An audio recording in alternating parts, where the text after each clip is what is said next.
Hello प्यारे बच्चों, रुद्राक्ष secondary school की ऑनलाइन क्लासेज में आपका स्वागत है। प्यारे बच्चों, भावेश आंगड़ा आज आपको पढ़ाएगा। क्या पढ़ाएगा? वॉइस। क्या पढ़ाएगा गरीबों? वॉइस का मतलब क्या पढ़ाएगा? मैं आपको आज पढ़ाऊंगा वाच्य। वाच्य आपको कोई मेरी धुन तो याद आई होगी। किसी भी बात को कहने का तरीका वाच्य कहलाता है। प्यारे गरीब बच्चों, हम जो कोई पंक्ति बोलते हैं, हमारी बात किसी और को कहते हैं, उनको अलग अलग तरीकों से कहना, बोलने का तरीका, बात कहने का तरीका, वो क्या कहलाएगा गरीब? वाच्य कहलाएगा या वॉइस कहलाएगा। जैसे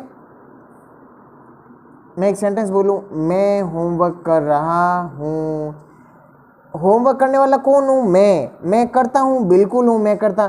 तो मैं शुरुआत में आया और यहाँ पर मैं प्रधान हूँ, बिल्कुल हूँ, तो यहाँ पर क्या हो गया? एक्टिव। अब मैं इसी सेंटेंस को घुमा के कहूँ कि होमवर्क मेरे द्वारा किया जा रहा है। गरीब, क्या यहाँ पर शुरुआत में मैं आया? क्या शुरुआत में मेरे आया? प्यारे बच्चों, नहीं आया। तो अब ये कैसा सेंटेंस हो गया? Passive voice. यहाँ पर द्वारा का प्रयोग हुआ, मतलब मेरे द्वारा। जैसे अब है ना, एक्चुअल में वॉइस को बनाने की नौबत क्यों आई? नौबत यूँ एक, जैसे मैं एक सेंटेंस बोला कि चोर पकड़ा गया। अब यहाँ पर आपको कोई सब्जेक्ट नजर ही नहीं आ रहा, तो यार इसको कहें कैसे? इसका तरीका क्या होना चाहिए? इसलिए हमें वॉइस को बनाना पड़ा। हमें नहीं बनाया भाई, जिन्होंने बनाया वो बनाया, हम तो पढ़ाने वाले हैं। जैसे खाना बन गया, मम्मी कहती है घर जाके, जब जो ही शाम होती मम्मी कहती है लाल आजा खाना खा ले, खाना बन गया है। अब खाना बन गया है, इसमें कोई सब्जेक्ट नज़र ही नहीं आ रहा है, तो अब ये किस तरीके से बात को कही जा रही है? इस प्रकार से हमें ऐसे चीज़ों को, वॉइस को समझने की ज़रूरत पड़ती है। अब मैं आपके सामने इंग्लिश के वॉइस की चर्चा करता हूँ। वॉइस की डेफिनेशन हमने पढ़ ली। किसी भी बात को कहने का तरीका वाच्य कहलाता है या वॉइस कहलाता है। अब इंग्लिश में वॉइस होते हैं। प्यारे बच्चे, वॉइस कितने प्रकार के होते हैं? 2 टाइप्स। फर्स्ट टाइप्स नेम है active voice, and second type का क्या नाम है प्यारे बच्चों? Passive voice. एक्टिव वॉइस का मतलब क्या है? सक्रिय वाच्य। पैसिव का मतलब निष्क्रिय वाच्य। अब यार सक्रिय निष्क्रिय कैसे? कुछ समझ ही नहीं आ रहा है। अरे प्यारे बच्चे, जहाँ कर्ता प्रधान है वहाँ पर कर्ता सक्रिय है, और पैसिव वॉइस में कभी कर्ता सक्रिय नहीं होता। सेंटेंस कैसा हो गया? निष्क्रिय। प्यारे बच्चे, अब ध्यान से देखना। एक जनरली है ना, सेंटेंस का एक फॉर्मूला होता है। वो फॉर्मूला मैंने आपको कई बार बताया। जैसे देखो, SVO, सब्जेक्ट वर्ब ऑब्जेक्ट। प्यारे बच्चे, जहाँ पर तुम्हें सब्जेक्ट वर्ब ऑब्जेक्ट ऐसा देखने को मिले, वो कैसा सेंटेंस होगा? एक्टिव काइज सेंटेंस होगा। अब देखना, अपन आते हैं टाइप्स नंबर 2 पे। टाइप्स 2 क्या कहती है प्यारे बच्चे? दिख तो रहा होगा ना। जैसे देख, ऑब्जेक्ट, हेल्पिंग वर्ब, वर्ब की थर्ड फॉर्म, बाई, और सब्जेक्ट। अब तुम कहोगे सर जी यार ये कुछ समझ नहीं आ रहा है। शुरुआत में तो आ गया ऑब्जेक्ट, लास्ट में कौन चला गया? सब्जेक्ट। और यहाँ पर शुरुआत में कौन था? सब्जेक्ट, लास्ट में कौन था? ऑब्जेक्ट। इसका जस्ट उल्टा हो गया। प्यारे बच्चे ध्यान से देखना।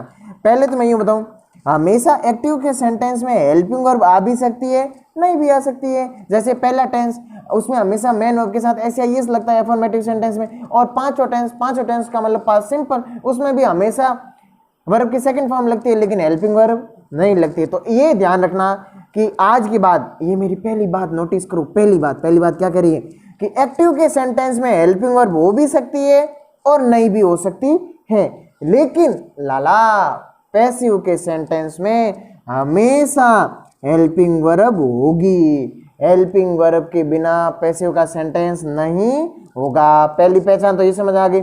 ऐसा सेंटेंस मतलब पैसिव का प्रत्येक सेंटेंस में हेल्पिंग वर्ब होगी।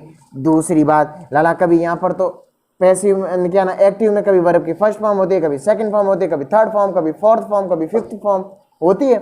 लेकिन पैसिव में लाला हमेशा कैसी फॉर्म होगी? वर्ब की थर्ड फॉर्म, तीसरी फॉर्म ही होगी। क्या याद रह जाएगा प्यारे बच्चे? अब है ना, रूल्स, फॉर्मूला, स्ट्रक्चर उसके ऊपर बाद में आएंगे। पहले एक नॉर्मली एग्जांपल देख लेते हैं। Ramesh play cricket. प्यारे बच्चे, रमेश कौन है? सब्जेक्ट है, करता है। प्ले क्या है? यहाँ पर प्ले जाएगा क्योंकि ये सिंगुलर है। तो यहाँ पर प्ले क्या है? वर्ब है। और ऑब्जेक्ट क्या है प्यारे बच्चों? क्रिकेट। क्या यहाँ तक कोई समस्या? नो समस्या। अब देखो प्यारे बच्चों, ये फॉर्मूला क्या कहता है? यहाँ पर सबसे पहले जो यहाँ पर ऑब्जेक्ट था, यहाँ आते क्या हो जाएगा? सब्जेक्ट। तो यहाँ पर मैंने क्रिकेट को सबसे पहले लाया, ये देखो ये पीछे था, इसको मैंने आगे लाया, बिल्कुल लाया। इसको मैंने सब्जेक्ट बनाया, बिल्कुल बनाया। उसके बाद में आवश्यकता अनुसार हेल्पिंग वर्ब लगानी है। लेकिन लाला, हेल्पिंग वर्ब को लगाने के रूल्स होते हैं, वो अभी तुझे पता नहीं है। तो फिलहाल के लिए हेल्पिंग वर्ब के बारे में सोचना भी मत, क्योंकि मैं आगे वाले रूल्स में जब समझाऊंगा तब समझ आएगी। अभी केवल इतना समझ कि अपन ने क्या किया, ऑब्जेक्ट का क्या बनाया? सब्जेक्ट बनाया। सेकंड रूल मैंने क्या कहा? उसके बाद मैंने हेल्पिंग वर्ब लगाई, यहाँ पर हेल्पिंग वर्ब मैंने लगा ली। तीसरा मैंने क्या कहा? कैसा भी पैसिव का सेंटेंस हो हमेशा वर्ब की थर्ड फॉर्म आएगी। यहाँ पर प्ले है तो इसकी थर्ड फॉर्म मैंने प्लेट बनाई, बिल्कुल बनाई। ये देखो ये PLAYED प्लेट बन गई। उसके बाद में लाला ये स्ट्रक्चर क्या बता रहा है कि उसके बाद में बाई आएगा। बाई मतलब मम्मी नहीं, ये बाई बी वाई वाला बाई आएगा। और सबसे लास्ट में लाला जो यहाँ पर सब्जेक्ट था, ये सब्जेक्ट कहाँ पर आ गया? ठेठ लास्ट में पीछे। यहाँ पर सब्जेक्ट कौन है? रमेश। तो क्या मैंने सबसे लास्ट में रमेश को लिखा? बिल्कुल लिखा। तो पहला रूल एक बार मैं फिर से रिवाइज करता हूं, क्योंकि अभी आपने ये जनरली कॉन्सेप्ट क्लियर नहीं हुआ तो लाला तो आगे नहीं समझ पाएगा। सो पूरा का पूरा कंसंट्रेट बनाए रख और ध्यान रख। एक्टिव के सेंटेंस में हमेशा हेल्पिंग वर्ब आ भी सकती है, न भी आ सकती है, लेकिन पैसिव के सेंटेंस में हमेशा हेल्पिंग वर्ब आएगी, पहला। दूसरी बात, हमेशा पैसिव के सेंटेंस में वर्ब की थर्ड फॉर्म ही जाएगी। तीसरी बात, हमेशा पैसिव के सेंटेंस में एक्टिव के सब्जेक्ट को ऑब्जेक्ट और ऑब्जेक्ट को सब्जेक्ट बना देंगे। और ये कैसे बनता है ये मैंने आपको बताया। अभी भी समझ में नहीं आए, वीडियो को फिर से पीछे लेना, फिर से देखना, फिर पीछे लेना, फिर से देखना, आपको समझ आएगा। नहीं आए तो आप कमेंट करके बता देना, कि मैं डेली का शाम को चेक करता हूँ किसी का कमेंट कि हाँ भाई किसी ने क्या किया, लेकिन तुम साले करते तो हो नहीं। तो प्यारे बच्चों कमेंट भी करो कि सर जी ये समझ आया कि नहीं आया, या आगे और समझाओ, ताकि मेरे लिए भी आसानी रहे और तुम्हारे लिए तो सब कुछ आसान ही है। तो प्यारे बच्चों देखो, अब है ना, जैसे एक मिनट मुझे वो वापस लेना था।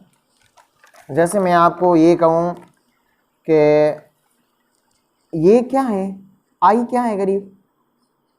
प्रोनाउन, ठीक है। ये प्रोनाउन का कैसा केस है? सब्जेक्टिव। ये कौन सा केस है? ऑब्जेक्टिव। अब लाला ध्यान से देखना, तू यहाँ पे देख, यहाँ पर मैंने सब्जेक्ट को ऑब्जेक्ट बनाया, बिल्कुल बनाया, और यहाँ ऑब्जेक्ट को सब्जेक्ट बनाया, बिल्कुल बनाया। तो ध्यान से देखना, यहाँ पर तो ये नाम था रमेश, कर्स करो यहाँ पर मैं आई लिख दूं, तो ये आई यहाँ पर सब्जेक्ट के, मैंने यहाँ पर आपको दिख रहा होगा, मैंने यहाँ पर लिखा आई।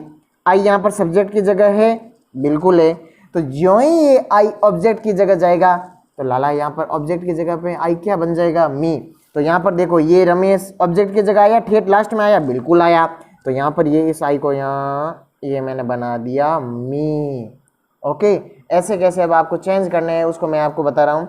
यदि सब्जेक्टिव केस में एक्टिव के आई है तो वो क्या बन जाएगा? मी। यदि एक्टिव के ऑब्जेक्टिव केस में मी है तो वो आगे वो यहाँ के सब्जेक्ट में क्या बन जाएगा? आई। देखो यदि एक्टिव के सब्जेक्टिव केस में वी है तो पैसिव में किस में कन्वर्ट हो जाएगा? अस में। यदि एक्टिव के ऑब्जेक्टिव केस में अस है तो वो पैसिव में किस में कन्वर्ट हो जाएगा? वी में। यदि एक्टिव के सब्जेक्टिव केस में यू है तो उसको वापस पैसिव में कन्वर्ट करेंगे तो भी यू रहेगा, और यदि एक्टिव के ऑब्जेक्टिव केस में भी यू है तो भी उसको पैसिव में मतलब कन्वर्ट करेंगे तो क्या रहेगा? यू। तो सिंपल ये यू कभी चेंज नहीं होता। उसके बाद में देखो ई के अंदर मैं आपको अभी यूं बता रहा हूं कि एक मिनट को, मेरी टॉर्च बंद हो गई लाला, अब तो हो रहा है ना आपके लिए। अब देखो ई किस में कन्वर्ट होगा? हिम में। और यदि हिम आया हुआ है तो हिम किस में कन्वर्ट होगा? ही में। सी किस में कन्वर्ट होगा? हर में। और हर किस में कन्वर्ट होगा? शी में। इट किस में रहेगा? इट में, और वापस से इट। और दे किस में चला जाएगा? डैम में। और डैम किस में चला जाएगा गरीब? दे में। क्या यहाँ तक कोई समस्या नहीं होगी? जब सेंटेंस बनाएंगे समस्या तब आएगी लाल, अभी नहीं आएगी। अभी तो तुझे बड़ा आसान लग रहा है। तो देखो अब आपको है ना हजारों गुरु ज्ञानी महात्मा पंडित मिल जाएंगे, वो कहेंगे कि पैसिव में सब्जेक्ट का ऑब्जेक्ट बन जाता है, ऑब्जेक्ट का सब्जेक्ट बनता है। अरे भैया ये प्रोनाउन चेंज क्यों होता है, आखिर में वो समस्या क्या है? तो ध्यान से देखो प्यारे बच्चों, इसका मेन रूल है हमेशा प्रीपोजिशन के बाद में ऑब्जेक्टिव केस ही आता है। आप कहोगे सर जी मैं आई को मी क्यों बनाऊं, ये भी तो एक क्वेश्चन होता है, लेकिन जनरली लाल तो करते नहीं है, लाल बस याद कर लेते हैं। आई का बन जाएगा मी, वी का बन जाएगा अस। अरे लाला ध्यान रखना है हमेशा प्रीपोजिशन के बाद में जो प्रोनाउन आएगा वो हमेशा ऑब्जेक्टिव केस का ही जाएगा। जैसे फूड, जैसे मैं कहूं food is being eaten by me, क्या बाई प्रीपोजिशन है? बिल्कुल है। तो उससे पहले उसके जस्ट बाद में जो प्रोनाउन का केस आएगा वो सब्जेक्टिव केस नहीं आके कौन सा केस आएगा? ऑब्जेक्टिव केस आएगा।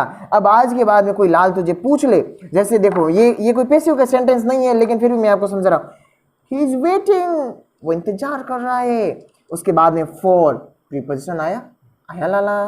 अब देखना उसके जस्ट बाद में मी आएगा, आई आएगा, he is waiting for I आएगा, he is waiting for me आएगा, he is waiting for me आएगा, क्योंकि ये क्या है? प्रीपोजिशन। उसके बाद में हमेशा प्रोनाउन का कैसा केस आएगा? ऑब्जेक्टिव केस आएगा। तो यहां पर क्या आएगा? मी आएगा, आई नहीं आएगा। अब आगे वाला तुम खुद बताना लाला।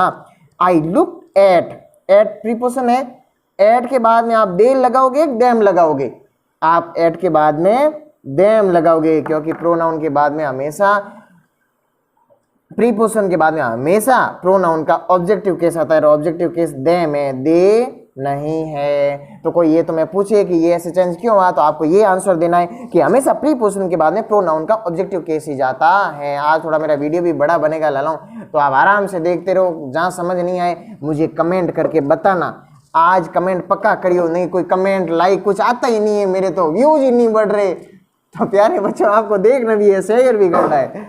अब देखना, अब एक है ना जनरली टेंसेज को लेके भाई कौन सा टेंस किस में बदलेगा, ऐसे होते हैं पैसिव वॉइस के 8 रूल होते हैं जनरली, और आज मैं आपको पहला और दूसरा रूल पढ़ाने वाला हूं। एक तो देखो लाला सबसे पहला टेंस कौन सा है? प्रेजेंट सिंपल कहो या सिंपल प्रेजेंट कहो, बात तो सेम टू सेम है। सिंपल प्रेजेंट टेंस जब किस में कन्वर्ट होगा, कैसे कन्वर्ट होगा, उसके बारे में अभी भावेश अंकल आपसे चर्चा करेगा। देखो प्यारे बच्चों यहाँ पर है सब्जेक्ट, सब्जेक्ट के बाद में वर्ब की 5th फॉर्म, मतलब सब्जेक्ट के बाद में या तो वर्ब की 1st फॉर्म मतलब मेन वर्ब आती है, या मेन वर्ब के साथ एस या एस आता है तो उसको अपन 5th फॉर्म कहते हैं, 5वीं फॉर्म है। यदि ये नहीं पढ़ा है तो प्यारे बच्चे मेरे सब्जेक्ट वर्ब एग्रीमेंट वाला कंसेप्ट पढ़ लेना, वो वीडियो देख लेना, उससे तेरा ये भी क्लियर हो जाएगा, तू देखता तो है नहीं। उसके बाद में ऑब्जेक्ट, ये तो किसका स्ट्रक्चर होगा? एक्टिव का। यदि एक्टिव के सेंटेंस में सब्जेक्ट प्लस वर्ब की 1st फॉर्म या उसके साथ एस या ईएस दिया हुआ उसके बाद ऑब्जेक्ट है, आप पैसिव में कन्वर्ट करते समय देखना सबसे पहले ऑब्जेक्ट को सबसे शुरुआत में लेके आ जाओगे, उसके बाद में इज आर एम, हमेशा देखना वर्ब की 1st फॉर्म या उसके बाद में एस या ईएस है, पैसिव में बदलते समय क्या लगाओगे? Is are am. ये पहला रूल याद होना चाहिए, मैं टेस्ट लूंगा फिर तुझे तकलीफ होगी। उसके बाद में देखना ये वर्ब की 1st फॉर्म, मैंने अभी आपको बताया था पैसिव का कैसा भी सेंटेंस हो वर्ब की हमेशा कौन सी फॉर्म आती है? 3rd form. उसके बाद में आपको क्या लगाना है? बाई। बाई के बाद में क्या लगाना है गरीब? सब्जेक्ट को लगाना है, जो यहाँ पे सब्जेक्ट था वो यहाँ पे आ जाएगा। ये आपको स्ट्रक्चर याद हुआ होगा। जैसे देख, इससे चला हूँ, आपको देखने में आनंद आएगा। सी सिंग्स स्वीट सॉन्ग, वह मीठे गीत गाती है। देख लाला वर्ब के साथ ऐसे ये आया, बिल्कुल आया। तो ये वर्ब की 5th फॉर्म 5वीं फॉर्म है, बिल्कुल है। अब मैं इसको किस में चेंज करूंगा? इजारे में चेंज करूंगा। उसके बाद वर्ब की कौन सी फॉर्म लगाऊंगा? 3rd फॉर्म लगाऊंगा। उसके बाद में क्या लगाऊंगा? बाई, बी वाई वाला, और कोई बाई नहीं। और उसके बाद में सब्जेक्ट। जैसे देखो प्यारे लाला, सबसे पहले यहाँ पर ऑब्जेक्ट स्वीट सॉन्ग है, देखो यहाँ पे मैं स्वीट सॉन्ग लिखा। उसके बाद मुझे इज आर एम में से लगाना है। स्वीट सॉन्ग तो एक है बेचारा, तो मैंने इज लगाया। उसके बाद में वर्ब की कौन सी फॉर्म, थर्ड फॉर्म, सिंग सेंग संग, थर्ड फॉर्म मैंने लगाई। उसके बाद में क्या है प्यारे बच्चों, बाई। बाई के बाद में क्या है प्यारे बच्चों, मैंने अभी आपको बताया था, वो पीछे वाला कहाँ गया, ये देखो यहाँ पर जब सब्जेक्टिव केस में सी है तो सी ऑब्जेक्ट में आने से क्या बनेगा, ऑब्जेक्ट में आएगा तो क्या बनेगा, देखो ये सब्जेक्टिव केस में सी है, ऑब्जेक्टिव केस में आया था हर बना, तो देखो क्या यहाँ पर मैंने हर बनाया, बिल्कुल बनाया। अब देखना, अब आगे वाला तुम मुझे बताओगे, आई टीच देम, देखो सब्जेक्ट है बिल्कुल है, वर्ब की फर्स्ट फॉर्म है बिल्कुल है, उसके बाद में ऑब्जेक्ट है बिल्कुल है। अब प्यारे बच्चे देखना, यहां पर ऑब्जेक्टिव केस में देम आया बिल्कुल, तो हमेशा ऑब्जेक्टिव केस में जब देम आता है तो उसको सब्जेक्टिव केस में बदलते समय अपन क्या बना देंगे, उसका दे। तो क्या मैं यहाँ पर इसका देम का दे बनाऊंगा, मैंने बना दिया।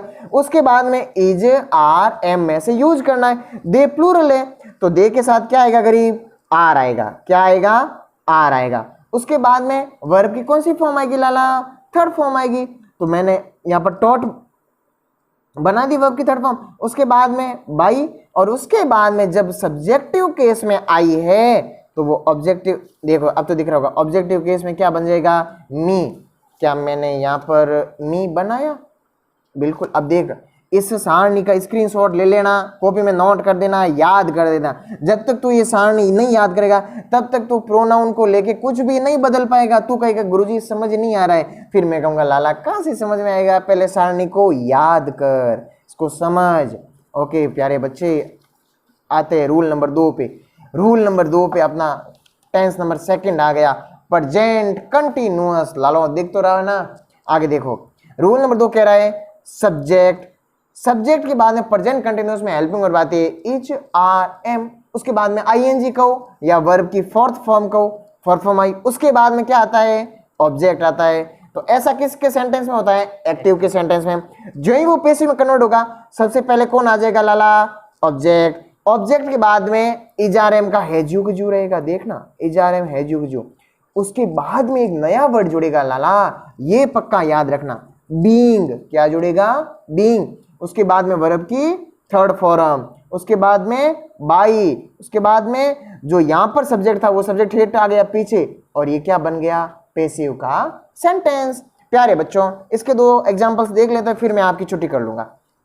Okay, she is singing a sweet song. प्यारे बच्चे देख, सी इज आया, बिल्कुल आया, आईएनजी फॉर्म मतलब फोर्थ फॉर्म आई, बिल्कुल आई। अ स्वीट सॉन्ग ऑब्जेक्ट है, तो सबसे पहले मैं ऑब्जेक्ट को क्या बना दूंगा लाला, सब्जेक्ट। ऑब्जेक्ट सबसे पहले लिखना है, तो यहाँ पे मैंने लिखा अ स्वीट सॉन्ग, बिल्कुल लिखा। उसके बाद में सॉन्ग मेरा 1 है, 2 है, 5 है, 7 है, अ है, आर्टिकल अ लगा हुआ है, तो यहाँ पर क्या लगाऊंगा मैं, इज। उसके बाद में इज के जस्ट बाद मैंने अभी आपको क्या बताया था, बीइंग यूज करना है, तो यहाँ पर मैंने बीइंग का यूज किया। उसके बाद में वर्ब की थर्ड फॉर्म सिंग सेंग संग, उसके बाद में बाई, और उसके बाद में सी। सी सब्जेक्टिव केस में सी होता है, तो वो ऑब्जेक्टिव केस में क्या हो जाता है, हर। तो क्या यहाँ पर मैंने इसको हर बनाया, बिल्कुल बनाया। अब है ना आगे वाला सेंटेंस देखो, इस वाले से मार्कर से चलाऊं, ही इज टीचिंग अस, ये आया सब्जेक्टिव केस, बिल्कुल है। उसके बाद में इज आर एम है, बिल्कुल है। उसके बाद में वर्ब की फोर्थ फॉर्म है, बिल्कुल है। उसके बाद में ऑब्जेक्ट है, बिल्कुल है। अब देखो जब ऑब्जेक्टिव केस में अस है तो वो सब्जेक्टिव केस में किस में बदल जाएगा, ये देखो अस है, तो यहां से क्या बन जाएगा, वी। ध्यान से देखना, एक मिनट रुको, यहां पर मैंने अस, ये ऑब्जेक्ट है, इसको जो ही मैंने सब्जेक्ट बनाया तो मैंने इसको वी बनाया, बिल्कुल बनाया। अब देखो वी सिंगुलर है या प्लूरल है, वी तो प्लूरल है, तो आप वी के साथ इज तो लगा नहीं सकते, तो आपने वी के साथ क्या लगाया, आर। इज आर एम के बाद में क्या आता है, बीइंग, मैंने बीइंग लगाया। उसके बाद में वर्ब की थर्ड फॉर्म मैंने लगाई, उसके बाद में मैंने बाई मैंने लगाया। उसके बाद में जब यहाँ पर ही है, जब सब्जेक्टिव केस में ही है, तो यहाँ पर आके ऑब्जेक्टिव केस में ही केस में कन्वर्ट हो जाएगा लाला, हिम में कन्वर्ट हो जाएगा। तो यहाँ पर मैंने हिम में बनाया। ओके प्यारे बच्चों, देख रहा हूँ पीछे कुछ ऐसा तो नहीं है।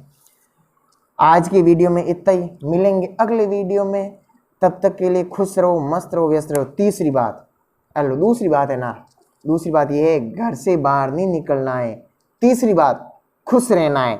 चौथी बात, जो 8th 9th और 10th आप बच्चे बड़े हो, आपके घर में बूढ़ी दादी माँ है, अनपढ़ मम्मी पापा जो भी है, उनको हमेशा गीता का एक अध्याय पढ़ के सुनाओ। कोरोना टाइम में अपने बड़ों बुजुर्गों को ये अच्छा वक्त, ये अच्छी बातें सुनाने का मौका वापस से नहीं आएगा। और जब आप उनको सुनाओगे तब उनको लगेगा हाँ मेरा पोता पढ़ रहा है। नहीं तो वो क्या कहेंगे, अगर नहीं पढ़े या टाइम पास करे, नहीं तो आधा घंटा, कितना, आधा घंटा अपने मम्मी पापा को और अपने जो घर में बड़े बुजुर्ग हैं उनको दो, ताकि इससे आपका भी भला हो जाएगा और उनका भी भला हो जाएगा।